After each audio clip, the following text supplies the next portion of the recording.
এই বৰফিটো যদি আপোনালোকে এবাৰ বনাই খায় বাৰে বাৰে খাবলৈ মন যাব, খুবেই ধুনীয়া হয় খাবলৈ। বনাবৰ কাৰণে এইফালে মই কেৰাহীখন গৰম কৰি তাতে ৰঙা আটা 3 কাপ দিছোঁ। যদি সৰহকৈ বনাওঁ বুলি ভাবে আপোনালোকে আটা পৰিমাণটো বঢ়াই দিব। মই 3 কাপ ল'লোঁ আৰু এইখিনি অলপমান ভজা ভজা গোন্ধ ওলোৱালৈকে ভাজি ল'ম। গেছৰ ফ্লেমটো মই একেবাৰে কম কৰি লৈছোঁ আৰু এতিয়ালৈকে ইয়াত ঘি বা তেল মই একো ব্যৱহাৰ কৰা নাই। আৰু আজি বৰফিকেইটা মই গুড় দি পেলাই বনাম। আৰু ইয়াতে মই আন্দাজ কৰি পেলাই গুড়টো লৈ লৈছোঁ। আপোনালোকে 3 কাপ আটাৰ কাৰণে 2 কাপ গুড় ল'ব। সেই জোখটোতে আপোনালোকে দিব। মই মিঠাটো অকণমান কমকৈ ভাল পাওঁ, কম হ'লে, সেইটো কাৰণে গুড়খিনি মই 2 কাপতকৈ অকণমান কমকৈ দিছোঁ। আৰু পানী ইয়াত মই 2 কাপ দি দিছোঁ। গোটেইখিনি বস্তু জুখিবৰ কাৰণে মই একে চাইজৰে কাপ লৈছোঁ আৰু গুড়খিনি ভালকৈ গলি পেলাই উতল নহালৈকে এইখিনি মই উতলাই ল'ম। আৰু অকণমান টানো হয় গুড়টো, ভালকৈ উতল আহিব লাগিব এইখিনি গলি পেলাই। আৰু এয়া দেখিছে ধুনীয়াকৈ উতল আহিছে।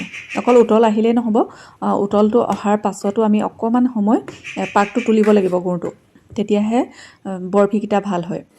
এইফালে আটাখিনিও ধুনীয়াকৈ ভাজ খাইছে। গেছৰ ফ্লেমটো কম কৰি পেলাই মই লৰাই লৰাই ভাজি আছোঁ। ধুনীয়া ভজা ভজা গোন্ধ এটাও আহিছে। আৰু লৰাই থাকোঁতে আপোনালোকে গম পাব জৰজৰীয়া নিচিনা হৈ যায় আটাখিনি। এতিয়া মই ইয়াত দি দিম 2 চামুচমানৰ জোখৰ গৰু ঘি দি দিছোঁ। আপোনালোকে গৰু ঘি বদলি অকণমান ৰিফাইনো দিব পাৰে, কিন্তু ঘিটো দিলে বৰফিটো খাবলৈ খুব ধুনীয়া হয়, সেইটো কাৰণে মই ঘি দি লৈছোঁ। ঘিটো দিলে খাবলৈতো ভাল হয়ে, লগতে তাৰ গোন্ধটো বহুত ধুনীয়া হয়, সেইটো কাৰণে মই ঘিটো দিছোঁ। যদি আপোনালোকে ভাল পাই দি ল'ব। আৰু এইখিনি আৰু অকণমান মই ঘি দি দিছোঁ, আৰু অকণমান কম নিচিনা লাগিছিলে, কিন্তু আপোনালোকে 2 চামুচমান দি পেলাই ভাজোঁ বুলি ভাবিলেও ভাজি ল'ব পাৰে। আৰু অকণমান ঘি দি পেলাই মই এইখিনি আকৌ এবাৰ ভালকৈ ভাজি লৈছোঁ। 3 কাপ আটাৰ কাৰণে ইয়াত মই 5-6 চামুচ গৰু ঘি দিছোঁ। আৰু ইয়াত ঘিখিনি দিয়াৰ পাছত দেখিছে অকণমান জেকা জেকা নিচিনা হৈছে। ধুনীয়া এটা গোন্ধ ওলাবৰ কাৰণে ইয়াত মই আধা চামুচ ইলাচি পাউডাৰ দিছোঁ। পৰাপক্ষত ইলাচি পাউডাৰটো দিবই, খুব ভাল লাগে ইলাচি পাউডাৰটো দিলে। 1 কাপ মই নাৰিকলৰ গুড়ি লৈছোঁ, শুকান নাৰিকলৰ গুড়ি। আপোনালোকে নাৰিকলখিনি ৰুকি পেলাই ভাজি ল'ব। শুকান নাৰিকলৰ গুড়িহে দিব বা কিনা নাৰিকলৰ গুড়িটো দিলেও হ'ব, শুকানটো। এইখিনিও মই আৰু অকণমান সময় ভাজি ল'ম আটাখিনিৰ লগত।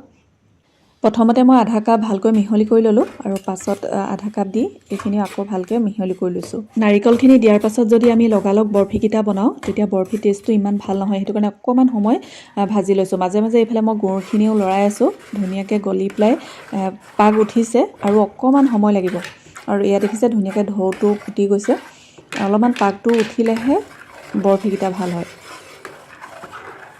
আৰু মাজে মাজে এনেকৈ লৰাই থাকিব, নহ'লে লাগি ধৰিব পাৰে। মই গেছৰ ফ্লেমটো একেবাৰে কম কৰি থৈছোঁ। আৰু এনেকৈ চামুচখনতে লৈ পেলাই আপোনালোকে চাব, একদম গৰমে গৰমে চুই নিদিব, যিহেতু বহুতেই গৰম হৈ থাকে।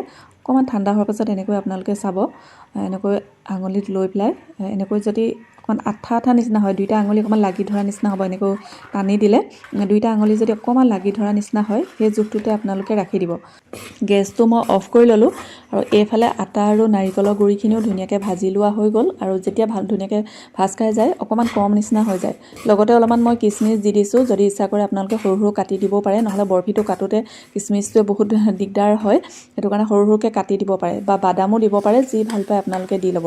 পগাই লোৱা গুড়খিনি দিয়াৰ আগতে মই গেছৰ ফ্লেমটো অফ কৰি ল'লোঁ আৰু অলপ অলপকৈ গুড় ইয়াত মই দি পেলাই গোটেইখিনি ভালকৈ সানি লৈছোঁ। যদি আপোনালোকে প্ৰথমবাৰ বনাইছে, অলপ ভাজি থোৱা আটা কাঢ়ি থৈ ল'ব। যদি পাছত ঢিলা হৈ যায় তেতিয়া পাছত আপোনালোকে মিহলি কৰি দিব পাৰিব।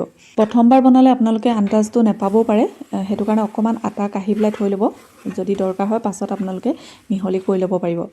যিমানখিনি গুড় মই পগাই লৈছিলোঁ গোটেইখিনি গুড় মই ধুনীয়াকৈ মিহলি কৰি লৈছোঁ। আৰু মোৰ অকণো বেছিও হোৱা নাই আৰু কমো হোৱা নাই, ধুনীয়া জোখত হৈ গৈছে।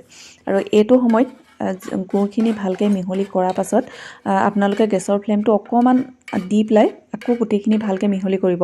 আমি যিহেতু গুড়খিনি দিয়াৰ সময়ত গেছটো অফ কৰি দিছিলোঁ, সেইটো সময়ত যদি আমি গেছটো দি থওঁ আটাখিনি অকণমান সিজি যোৱা নিচিনা হয়, সেইটো কাৰণে সেইটো সময়ত আমি গেছটো অফ কৰি লৈছিলোঁ। আৰু এনেকৈ ভালকৈ গোটেইখিনি মিহলি কৰাৰ পাছত আপোনালোকে গেছৰ ফ্লেমটো আকৌ কমকৈ দি ল'ব। বেছি ঠাণ্ডা হৈ গ'লে বৰফিকেইটা বনাবলৈ অকণমান দিগদাৰ হয়। আৰু এইখিনি মোৰ ধুনীয়াকৈ মিহলি কৰি লোৱা হৈ গ'ল। অলপ অলপ গৰম হৈ আছে। আৰু যিখন থালত মই কাঢ়ি লোৱা থালখনত অলপ মই গৰু ঘি সানি লৈছিলোঁ। গৰু ঘি ভালকৈ সানি পেলাই মই ইয়াতে দি ল'লোঁ আটাখিনি। আৰু এইখিনি প্ৰথম অৱস্থাত মই হাতেৰে ভালকৈ মিলাই ল'লোঁ, আৰু পাছত মই হেতাখনে এনেকৈ ভালকৈ হেঁচি দিছোঁ, তেতিয়াহে বৰফিকেইটা ভালকৈ সমান হ'ব, মিহি হ'ব। সেইটো কাৰণে হেতাখনে ভালকৈ মই সমান কৰি ল'লোঁ। অলপ অলপ গৰম হৈ থাকোঁতে এইখিনি মই এনেকৈ কাটি লৈছোঁ বৰফি চাইজত।